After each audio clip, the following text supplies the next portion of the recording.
एक गांव में एक सुनीता नाम की औरत रहा करती थी। वो बहुत अपने पति से प्यार करती थी, पर एक दिन उसका पति का मालूम कहाँ चला जाता है। तभी सुनीता वहाँ से आकर गुजरी। तभी सुनीता कहती है, अरे मेरा पति क्या पता कहाँ चला गया, मैं कितनी देर से ढूंढ रही हूँ, मेरा पति अभी तक नहीं मिला, मेरा पति क्या मालूम किस हालत में होगा।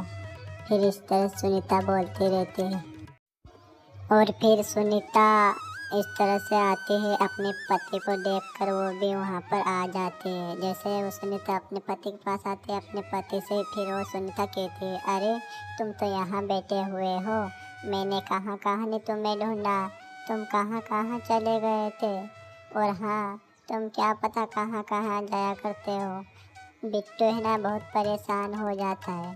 फिर इस तरह से वो अपने पति को बोलती है और फिर उसका पति इस तरह से बातें सुनता है। फिर अपनी सुनीता पत्नी से कहता है, अरे सुनीता, क्या बात है, तू इतनी शोर क्यों मचा रही? मैं तो बस यूं ही नाराज हो गया था, इसलिए मैं यहाँ पर आ गया था। तुम्हें आने की क्या ज़रूरत, मैं ही घर आ जाता। अरे रामू जी, वो सोनू है ना बहुत फिक्र करता रहता है तुम्हारे बारे में, तो मैं सोच रही थी कि मैं तुम्हें कहीं से भी ढूंढ के लाऊं, क्योंकि रामू बहुत दुखी है घर पे। अब तुम घर चलो रामू जी। हाँ सुनीता, तू बिल्कुल ठीक कह रही है। रामू मेरे मारे बहुत परेशान हो रहा होगा, इसलिए हम दोनों को अब घर जाना चाहिए, नहीं तो रामू क्या पता कहाँ चला जाएगा।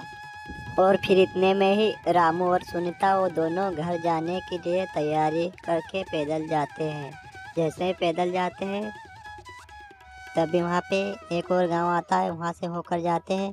उसके बाद उनका घर आ जाता है, तो वो देखते हैं कि यहाँ पे सोनू भी है। तो दोनों फिर वहाँ पर रुक जाते हैं और फिर सोनू अपनी मम्मी से कहता है, अरे मम्मा मम्मा, तुमने पापा को ले आई मम्मा, मैं पापा का कब से इंतजार कर रहा था कि पापा अब मिले या जब मिले, इसलिए मैं घर पे रह गया था मम्मा। अरे हाँ सोनू बेटा, मैं तेरे पापा को लेने गई थी, तेरे पापा को मैं लेकर आई ना, अब तो तू बहुत खुश है ना सोनू बेटा। अरे सोनू बिटवा, तू फिक्र मत कर, तेरी माँ ने मुझे लेने के लिए गई थी ना, तो मैं आ गया हूँ। तो फिक्र मत कर, क्योंकि अब हम सब साथ साथ रहेंगे बेटा, मैं तुझे कभी छोड़ के नहीं जाऊँगा।